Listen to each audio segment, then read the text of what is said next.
um profissional, conversei com uma psicóloga e ela falava para mim, dizia: irmã Maria Raquel, para a psicologia, não é? Para a psicologia, eu posso afirmar que a ansiedade, ela é necessária. Existe uma ansiedade saudável. Existe uma ansiedade que move a pessoa a agir. Essa é uma ansiedade necessária. Essa é uma ansiedade que não te deixa na acomodação. Uma ansiedade que te impele a uma mudança. Mas existe uma ansiedade que, de fato, uma ansiedade exagerada, exacerbada, que leva ao desespero, acompanhado por tantos sintomas de tremores, de batimentos cardíacos fortes. Existe uma ansiedade que já não é saudável. Que a psicologia vai olhar para ela e muitas vezes, de fato, nós podemos estar diante de uma patologia. Então, eu quero abrir esse parêntese aqui e partilhar com você essa conversa com essa psicóloga. Pode ser? E a gente volta aqui para o Dom Lorenzo. Então, ela disse o seguinte: o que é preciso aprender a lidar com a ansiedade. Olha que interessante. As pessoas precisam tirar a ansiedade do papel de vilã que ela assumiu. É preciso aprender a lidar com essa ansiedade, tirá-la do papel de vilã e colocá-la no seu devido lugar. O que significa isso? Compreendê-la como uma das mais importantes defesas de que dispomos para lidar com o mundo, com o nosso cotidiano. E aí ela explica. A ansiedade saudável, ela é a matriz do cuidado. Ela é a evolução que possibilita ao ser humano atitudes cuidadosas e corajosas de preservação de si. Toda atitude de autoproteção é fruto da ansiedade. A maioria de nossas ações cuidadosas é alimentada por esse mecanismo. Olha o que ela falou, a nossa sobrevivência depende dela. Do medo e da coragem que só despertam graças a ela. Então, ela disse aqui, a ansiedade, ela pode gerar o medo e a coragem para enfrentá-lo. Não é o medo que Satanás... prestem bem atenção para não confundir. Não é aquele medo que paralisa, mas é um medo que te leva a agir. Como, por exemplo, estou passando ali e enxergo que tem uma cobra venenosa. Opa! Isso já desperta em mim um sinal de alerta. Eu sei que aquela cobra tem veneno, ela pode me matar. Então, é aquele medo, não é o medo que paralisa, mas é o medo que diz: cuidado, irmã Maria Raquel. O que é que nós vamos fazer aqui? Precisamos ser diligentes, precisamos tomar uma atitude. Essa cobra não pode ficar por aí. O que é que nós vamos fazer? Entendeu? Então, para a psicologia nós estamos citando aqui, é um medo no sentido de um cuidado, de uma prudência que nos leva a agir. Diferente daquele medo que Satanás investe para te paralisar.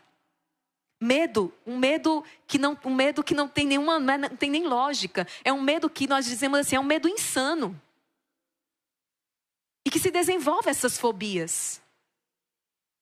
E se desenvolve o medo de falar, por exemplo, medo de falar em público. São tantos medos que vão e que precisam. É diferente desse medo que eu estou falando aqui. Vocês estão entendendo o que nós estamos partilhando aqui? Para gerar ação, ele tem dois caminhos. Então, esse cuidado, essa prudência, essa ansiedade que diz: cuidado. E vai despertar esse medo que gera coragem para enfrentar ou desespero. A coragem avalia os riscos e a ação e enfrentamento. O desespero avalia atos temerários de fuga, sem avaliar os riscos, o que vai ocasionar um prejuízo. É isso que ela está tratando aqui. Então, a vivência da ansiedade por si, ela não é agradável, porque ela gera desconforto. Essa ansiedade, ela gera um desconforto e pode ser acompanhada desses sintomas: palpitação, dores, falta de ar, formigamento, angústia. São sinais de alerta que são emitidos pelos sinais da dor, diz a psicóloga. Eu vou repetir, a ansiedade é saudável, é parte inerente da existência humana. Mas se ela não gera aquela ação corajosa, calma, cuidado, uma cobra. Cuidado, entrou uma pessoa armada aqui. Cuidado. Se ela não gera uma ação corajosa, ela vai se tornar patológica. Por quê? Porque ela é insistente e não desiste de sinalizar que a vida pede mudanças. Olha isso aqui. Se ela não gera uma ação corajosa, uma resposta sua, ela vai se tornar patológica. Ela pode se configurar uma enfermidade. Por quê? Porque a ansiedade ela é insistente. Lembra que ela funciona como um motor que te leva a agir? Então, ela é insistente e ela não vai desistir de sinalizar uma coisa para você. E o que é que a ansiedade está sinalizando? Que a sua vida pede mudanças. Eu estou aqui com a visão da psicologia, gente, viu? Atenção. Por vezes, mudanças dolorosas, mas para que possamos continuar no processo de construção de autenticidade. Muitas vezes, você vai tentar controlar a ansiedade, por quê? Porque ela quer te tirar da acomodação. Porque ela quer te tirar de uma suposta segurança de permanecer naquele lugar de conforto. Nós falávamos ontem sobre o uso de telas. O teu corpo está sinalizando que não aguenta mais esse excesso de dopamina. O teu cérebro não aguenta mais, mas você quer forçar. Você quer forçá-lo a isso. É o que nós estamos tratando aqui. Ela vai insistir, vai persistir, porque ela quer te tirar daquele lugar de conforto onde você se colocou. A ansiedade surge porque ela quer te colocar em ação existencial, num processo de constante mudança, de crescimento. Olha que incrível isso aqui. E aí ela fecha com algo incrível. A grande questão é que a ansiedade começou a ser vista em nossa cultura como um problema e um defeito que precisa ser controlado, patologizado e medicalizado. A grande questão é que a ansiedade começou a ser vista em nossa cultura como um problema e defeito que precisa ser controlado, patologizado e medicalizado. E ela não se deixa. A ansiedade ela é insistente e persistente. Quando ela, na verdade, surge como um sinal do que é existencial e necessário. Então, existe, o que é que essa profissional está dizendo? Existe uma dose saudável. A ansiedade, poderíamos dizer, ela é inclusive necessária, ela te leva a agir, ela te coloca em movimento, ela te chama a uma ação corajosa. O único que não é ansioso é aquele que já morreu. E tem muita gente viva que está se anestesiando para ficar morto em vida. Entendeu isso aqui? Se a vida existe um nível de ansiedade, é o que a ciência, eu estou trazendo ciência aqui, é o que a ciência está dizendo. Existe um nível necessário de ansiedade para viver. E o que a ansiedade vai dizer para você? Ela está exigindo ação, ela está exigindo mudança. Eu dizia outro dia, quando nós partilhávamos sobre exatamente o discurso do pão da vida. Aquelas pessoas ouvem, está lá em João capítulo 6, na sua Bíblia, pode abrir. Aquelas pessoas ouvem o discurso de Jesus sobre o pão da vida. A minha carne verdadeira comida, o meu sangue verdadeira bebida. Aquele que come a minha carne bebe o meu sangue. Mas para alguns aquela palavra se revela muito dura. E o que é que, ali existe é um grupo só, mas eles vão se dividir em dois. Existem aqueles que vão se deixar mudar pela palavra e por isso permanecem com o Senhor. A quem nós iremos, Senhor? Porque só Tu tens palavras de vida. Tem muita gente que ao escutar esta palavra aqui, tem muita gente que ao ouvir esta palavra aqui, se fecha a mudança e vai embora. Porque a palavra exige de você e a palavra exige de mim mudança. Eu, irmã Maria Raquel, nos anos primeiros aí da minha caminhada, do meu encontro ali com Cristo, e quando eu comecei a entender que o Senhor estava exigindo, na verdade estava fazendo um chamado. Teve dia que eu tinha medo de abrir a palavra, eu disse que eu não quero mais ouvir. Porque não era o meu plano, porque não era essa, naquele momento, a minha vontade, consagrar a minha vida na vida religiosa. O meu plano até então era outro. Então, eu precisei aos poucos, e Deus teve muita paciência comigo, precisei aos poucos mudar dentro de mim. Precisei aos poucos mudar a minha mentalidade, mudar aquilo que até então era plano meu, pela força e poder que há nesta palavra. Mas se a gente não permite que essa palavra nos mude, Ela não vai mudar. A palavra não vai mudar. Tem gente por aí que quer mudar a palavra. Essa palavra é eterna, é imutável. Ela não vai mudar. E essa palavra não volta sem produzir o seu efeito. Tem gente propondo hoje aí, vamos mudar a Bíblia, não é? Tirar esses versículos que são isso, que são intolerantes, que são aquilo e aquilo outro, querendo mudar a palavra de Deus. O que é que isso revela? A pessoa não está disposta a mudar a si mesmo. Quem não está disposto a mudar, e nós precisamos dessa mudança. Só um é o imutável, o Senhor. Nós, graças a Deus, nós mudamos. O que acontece tem gente que muda para pior, valha-me Deus. Tem gente que muda para melhor. Você que está vivendo a quaresma de São Miguel, eu espero em Deus que as mudanças que estão acontecendo em você, filho ou filha, sejam mudanças para melhor. Que a cada dia, que a cada madrugada, você esteja se configurando a Cristo. Nós precisamos mudar. E a ansiedade, ela revela que algo precisa mudar. E às vezes a gente, se não aceita a mudança, aí a gente começa a ter que mudar tudo, né? Quer mudar de esposo, quer mudar de esposa, quer mudar de casa, quer mudar de emprego, quer mudar... Às vezes, certas mudanças são necessárias. Certas mudanças externas são necessárias, mas a primeira mudança que precisa acontecer é dentro de nós. Então, eu achei muito necessário trazer isso aqui para você, não é? O que a ciência está dizendo sobre esta ansiedade que pede de nós uma resposta. Tá? Mas voltemos então para o que Dom Lorenzo está dizendo. É exatamente aquela preocupação que te tira da realidade.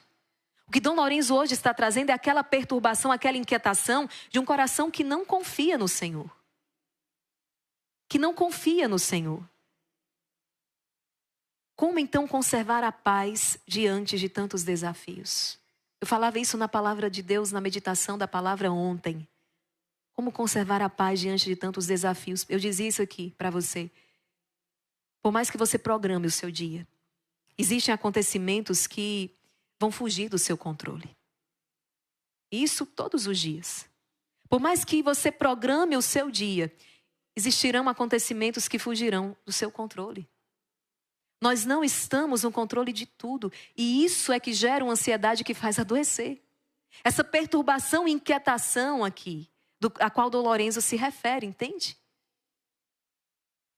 É nos colocar ali, é quando você se coloca no controle. Só que é uma ilusão, porque você não pode controlar todas as coisas. Então, entregar este controle ao Senhor, e de verdade, com confiança. Quando você reza e diz, Senhor, o meu filho está nas tuas mãos. Você precisa fazer isso com confiança. Pode ser que Deus queira recolher aquele filho ainda em tenra idade. Mas você entregou ao Senhor. Senhor, o meu filho é teu. Senhor, a minha vida é tua. Você está autorizando o Senhor, então, a agir da maneira como Ele quiser. E com confiança, porque você sabe que o querer do Senhor é a tua liberdade, é a tua felicidade, é a tua vida bem-aventurada. Se existe alguém interessado nisso, é o teu Deus. Então, se Ele está mexendo hoje, está doendo, é para curar. Nós meditávamos hoje no Rosário, veja, o tempo todo é palavra de Deus. Nós meditávamos hoje no Evangelho segundo São Lucas. Lá no capítulo, se não me engano, no capítulo 24, os discípulos de Emaús. O que aconteceu? Aqueles homens andaram com o Senhor, viram os milagres que Jesus realizou, ouviram dele que ele passaria pela paixão, que ele seria morto, mas que ele ressuscitaria. Eles ouviram tudo isso, eles contemplaram tudo isso, mas quando o Senhor morre, e eles enxergam diante deles o Senhor morto, crucificado, ensanguentado, eles perdem a esperança. Eles ficam tristes, abatidos, desanimados, abandonam Jerusalém e voltam para Emaús, ou seja, a vida nova, e voltam para a vida velha. Frustrados, com sentimento de fracasso. Veja que isso turvou a visão deles, eles foram tirados da realidade. Qual era a realidade? Até as mulheres já tinham testemunhado. Nós fomos ao túmulo, ele não está lá. Os anjos disseram que ele ressuscitou, mas nem isso era suficiente. Aqueles homens estavam fora da realidade. Estavam num mundo fantasma, porque a tristeza, o abatimento, As coisas não foram feitas como eles pensavam que seria, tirou-os da realidade. Até que o Senhor aparece, é assim comigo e com você. Até que o Senhor, em sua infinita misericórdia, eles aparece e disse, como Jesus quando entra naquele cenáculo, que eles estão atordoados, amedrontados, e o Senhor diz o quê? Paz, paz ao teu coração. A paz esteja com você. A paz esteja convosco. A paz esteja convosco. Eu quero trazer aqui também o Monsenhor Rossetti, nas suas experiências de libertação. E ele diz o seguinte: há uma exposição cada vez maior ao mundo diabólico.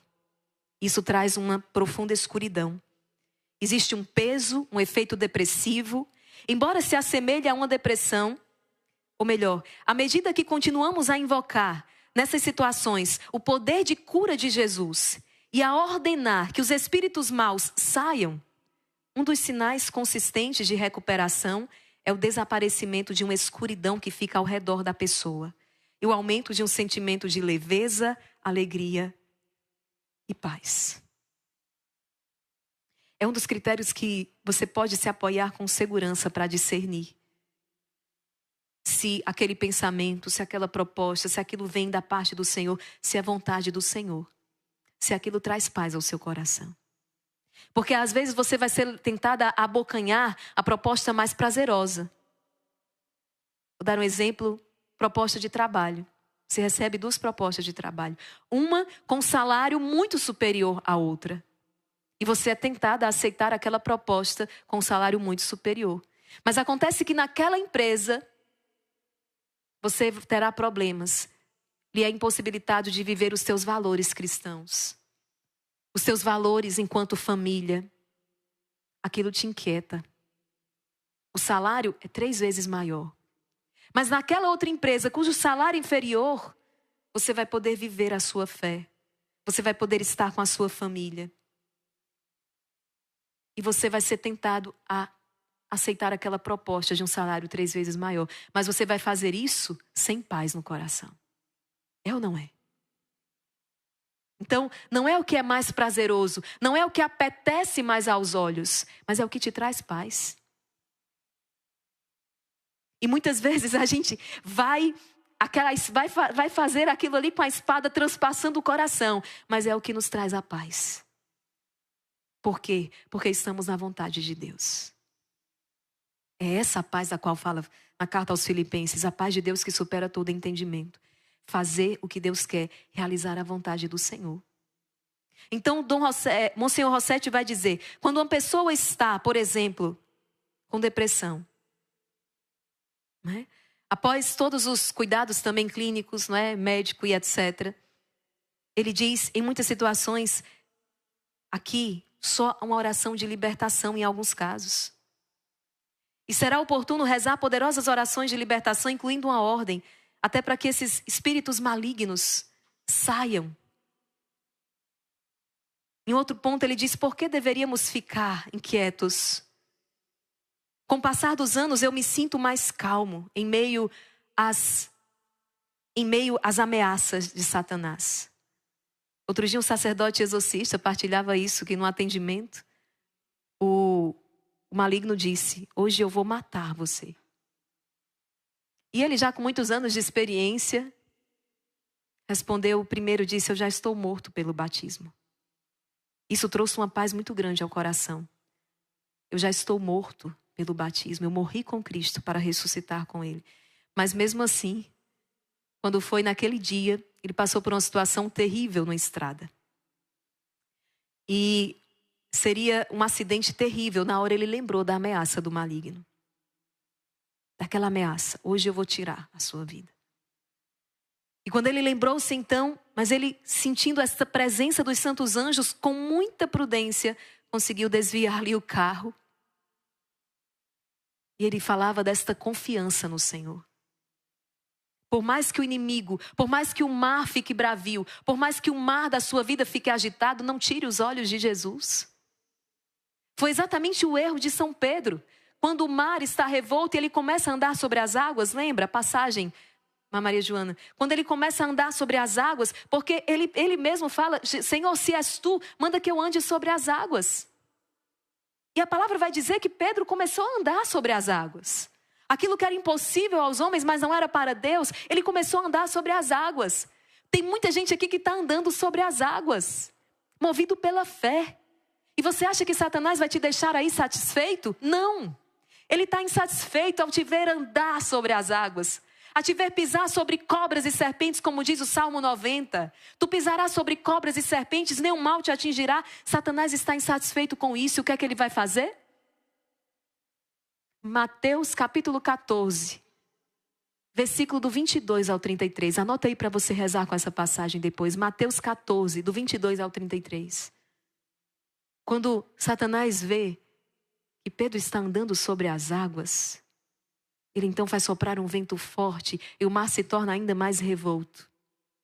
E Pedro, que já tinha em si uma fraqueza, ele se deixa abater. Ele tira o olho de Jesus, ele tira o olhar de Jesus e começa a olhar para o vento forte.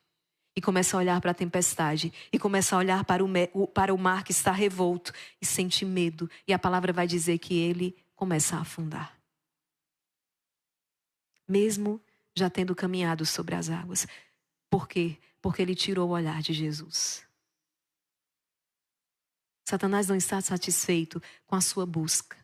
Você que todos os dias está vindo aqui para receber esta formação. Você que está se instruindo na palavra de Deus. Você que está abrindo o catecismo da Igreja Católica. Muitos pela primeira vez. Você que está se dedicando porque você acreditou nesta promessa do Senhor. Nascerá um homem novo. Nascerá uma mulher nova para um tempo novo.